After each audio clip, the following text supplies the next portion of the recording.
As students, you're always looking for information. Sometimes it's something that you're just curious about. Sometimes it's something that you're doing for a project.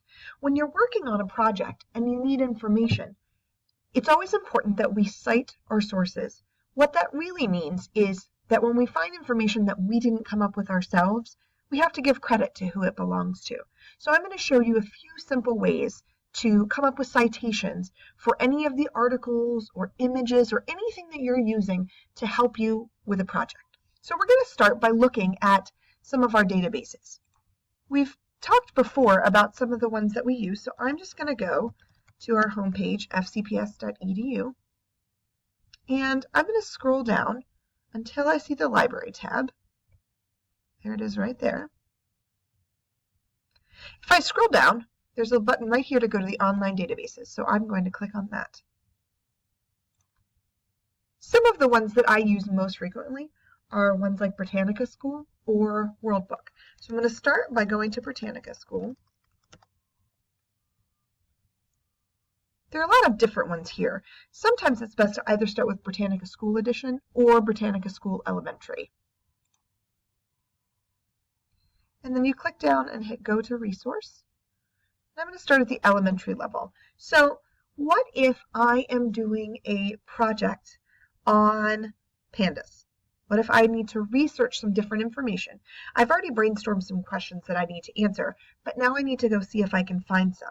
So I'm going to click pandas in my search box. And you'll notice one of the first articles that pops up, okay, is about a panda. And I can tell it's an article because right here, it's highlighted and said articles. If I was looking for an image, perhaps I would click on images instead. They also might have videos, okay, or maybe a magazine article that may or may not relate. And they also sometimes have something called Web's Best Sites that will give me other websites that I could use that might have information on pandas. Any websites we find under here are generally websites that have already been evaluated and we can trust as newsworthy or trustworthy. So I'm going to go back to my article first to start. And let's say that one of the questions I had to ask was here about a giant. One of the questions I came up with about a giant panda is how much they eat. So if I look through this article, one other thing I notice is that it does answer some of my questions about food and food habits and eating. So it tells me that they mostly eat bamboo, and it tells me about how much they eat right here where it says about 40 pounds.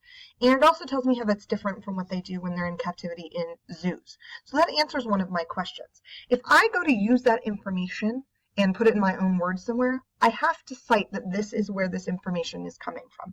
That way, if anybody wants to know any more information about it, or has a question, or wants to go look at the source itself, I'm going to present it in a citation so that they can do that.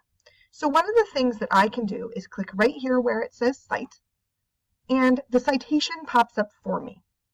It makes it very easy to cite my sources. So all I have to do right there is copy and paste it somewhere. So if for me, let's say that for my project, I was keeping everything that I had in my Google Drive. You may be keeping it somewhere else. I would need to create a new document.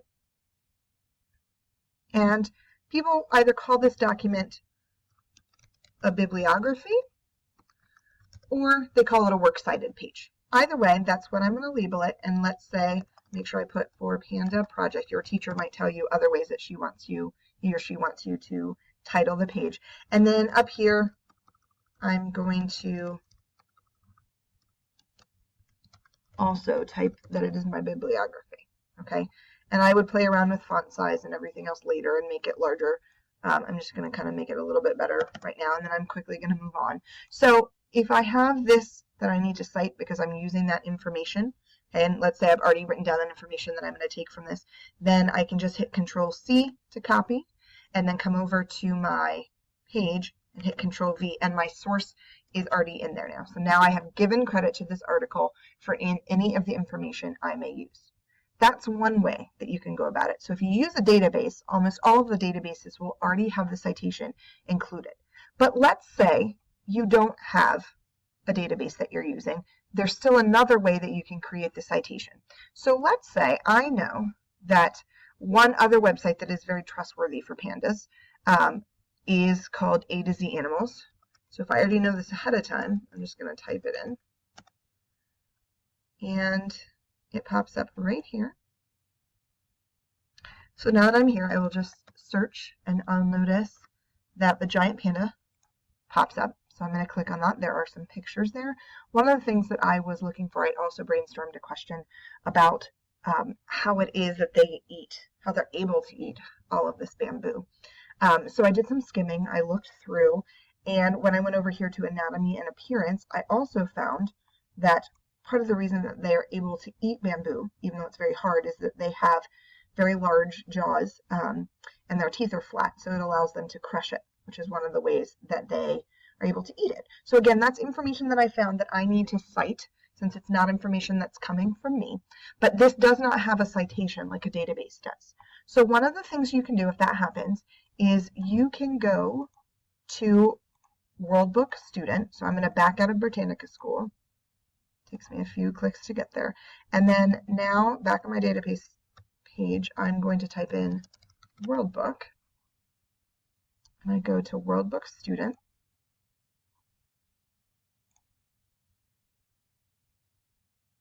And one of the things that this database has is a citation builder, so that if you go somewhere and it's not a database, you can still put together the information to create a citation. So I'm going to click on Citation Builder, and then I have to decide the type of citation it is. The one I was looking at is a website. You may be looking at something else. So I'm going to click Website, and then I have to fill in as much information as I can. And any information that I don't know, I just have to leave blank. So I'm going to scroll through and see if I can find an author. Sometimes when it's a larger website, there's not one specific author, so I might have to leave that part blank, but I am scrolling through to see.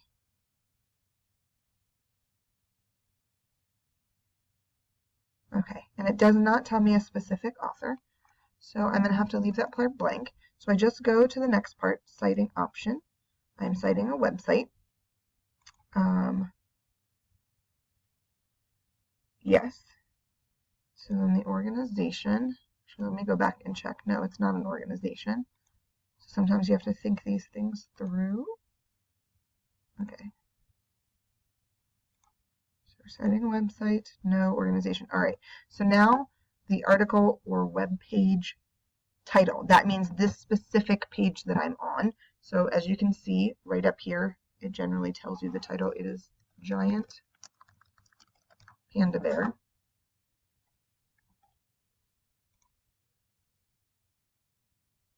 So for the website title, you just go back and see that A to Z Animals is the name of the website.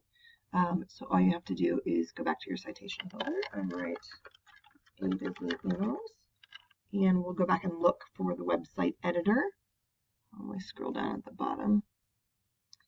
If they have anything, sometimes it generally is at the bottom. If you don't see anything, it's okay to just leave it blank, which is what I'm going to do. So I'm going to go back to my next part.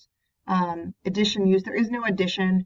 That most of the time is if there are different versions out there that have been updated at different times and you have access to all of those. We don't really have that a lot. So publication month, we may or may not have. So again, lots of scrolling down to the bottom.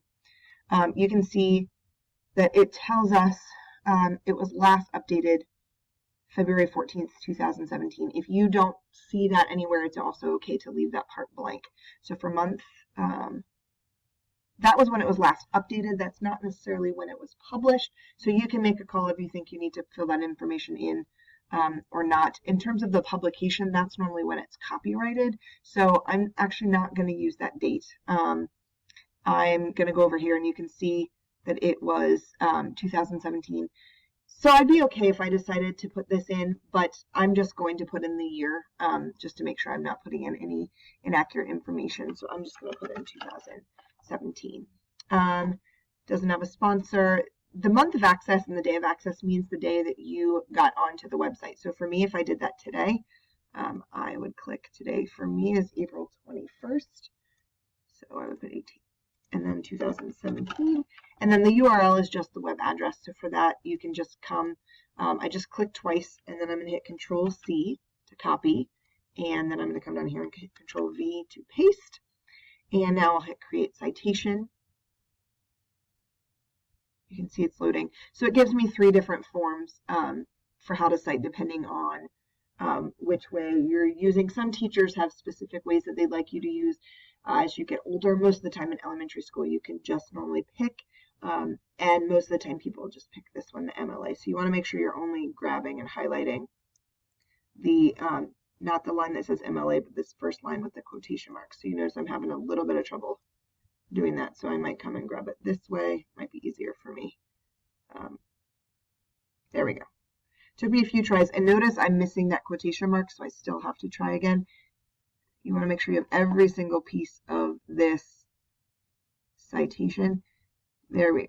All right, so I'm still missing it, but this time I'm just going to put it in, and then I will just add the thing myself. So I'm going to hit Control-C, like we always do, and then I'm going to come back to my bibliography that I had going, and I'm going to hit Control-V to paste it. And remember that it started with a quotation mark because it's the title of an article. So there we go. The one other thing to remember about citing sources is that when you're making a bibliography or a works cited page, normally you have to put them in alphabetical order. So your first entry should be the earliest in the alphabet. So if I look, I have a P and then down here's a G. I actually need to cut this. So I'm going to hit Control-X to cut, and then I'm going to hit Control-V